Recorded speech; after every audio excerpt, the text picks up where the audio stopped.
భారతీయ భాషల్లో లెక్కలేనన్ని dual role movies వచ్చాయి. కానీ వాటిలో ఎక్కువ ప్రభావితం చేసింది, ట్రెండ్ సెట్టర్గా మారినవి మాత్రం మన దక్షిణాదిలోనే ఉన్నాయి.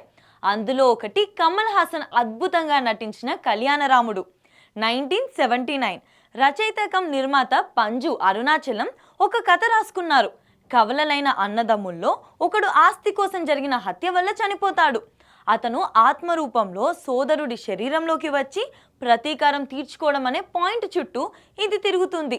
దీనికి 2 చిత్రాలను స్ఫూర్తిగా తీసుకున్నారు. ఒకటి వచ్చేసి 1948లో తమిళంలో వచ్చిన ఇది నిజమా, కాగా రెండోది వచ్చేసి 1976లో వచ్చిన Hollywood movie Dona Flor and her 2 husbands. అప్పటిదాకా వచ్చిన ద్విపాత్రాభినయ సినిమాల్లో ఇలాంటి బ్యాక్డ్రాప్ లేదు. అందుకే ఇది వర్కౌట్ అవుతుందనే నమ్మకం ఆయనకు బలంగా ఉంది. అప్పటికే ఆయన దగ్గర కమల్ హాసన్ డేట్లు ఉండడంతో ఆలస్యం చేయకుండా పనులు స్టార్ట్ చేశారు. అరుణాచలంతో పాటు భీమ్ సింగ్, ఎస్పి ముత్తురామన్ లాంటి దిగ్గజాల వద్ద పనిచేసిన అనుభవం ఉన్న జిఎన్ రంగరాజన్ని దర్శకుడిగా పరిచయం చేస్తూ కళ్యాణ్ రాముడికి శ్రీకారం చుట్టారు. కమల్ ఎత్తుపళ్ళు సహజంగా కనిపించేందుకు జి జానకి రామన్ అనే ఫేమస్ డెంటిస్ట్ దగ్గర డిజైన్ చేయించడం అప్పట్లో సెన్సేషన్. ఇళయరాజా 4 ఆణిముత్యాల లాంటి పాటలు కంపోజ్ చేశారు. 300 అడుగుల ఎత్తులో ఉన్న కూనూరు కొండలో ఫైట్ సీక్వెన్స్ అనేది తీయడం చాలా రిస్క్తో పూర్తి చేశారు. ఛాయాగ్రహణం అందించిన ఎన్కే విశ్వనాథన్ ఒక ఇంటర్వ్యూలో షూట్ టైంలో ప్రాణాలు అరచేతిలో పెట్టుకున్నామని చెప్పారు. స్టోరీ చాలా బాగుంటుంది. కళ్యాణం కోట్ల ఆస్తి ఉన్న అమాయకుడు. దీన్ని ఆసరగా చేసుకున్న బంధువులు రాబందుల్లా చేరి డబ్బును స్వాహా చేస్తుంటారు. ఓ సందర్భం చూసి ఇతన్ని చంపేస్తారు. ఆత్మగా మారిన కళ్యాణం జరిగిన నిజం తెలుసుకొని మద్రాసులో ఉన్న కవల సోదరుడు రాముడి దగ్గరికి వెళ్ళి జరిగిందంతా చెప్తాడు. ఇద్దరూ కలిసి తమ ఎస్టేట్కు వస్తారు. రాముణ్ణి చూసి షాక్ తిన్న విలన్ బ్యాచ్ని కళ్యాణం ఓ ఆట ఆడుకుంటాడు.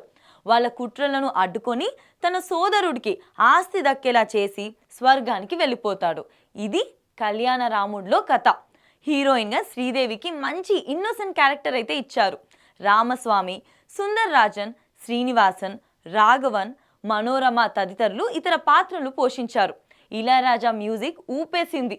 ముఖ్యంగా నీకే మనసు ఇచ్చే పాట రేడియోలు, గ్రామ్ఫోన్ రికార్డుల్లో మారుమ్రోగిపోయింది. తమిళంలో కళ్యాణరామన్ 1979 జూలై 6న విడుదలై సంచలన విజయం నమోదు చేసుకుంది. మొదటిసారి ఈ సినిమా దూరదర్శన్లో టెలికాస్ట్ చేయాలని డిసైడ్ అయినప్పుడు స్టూడెంట్స్ తమ పరీక్షల టైంలో వేయొద్దని లెటర్స్ కూడా రాశారు. ఒక అగాంతకుడు ఏకంగా బాంబు పెట్టి ఆఫీస్ లేపేస్తానని ఫోన్ చేయడం అప్పట్లో సెన్సేషన్. ఇవన్నీ చూసిన దూరదర్శన్ యాజమాన్యం వాళ్ళ కోరికను మన్నించి తర్వాత ప్రసారం చేసింది. తెలుగు డబ్బింగ్ వర్షన్ కొంత ఆలస్యంగా 7 నెలల తర్వాత 1980 ఫెబ్ 2న రిలీజ్ అయింది. అదే రోజు వచ్చిన శంకరాభరణం ప్రపంచనాన్ని తట్టుకొని సక్సెస్ అందుకుంది. హారర్ కామెడీ అనే జానర్ ఈ కళ్యాణరాముడి నుంచే స్టార్ట్ అయిందని చెప్పాలి. 1982లో ధర్మేంద్రతో గజబ్గా, 1992లో రవిచంద్రన్తో శ్రీరామచంద్రగా ఇది రీమేక్ అయింది.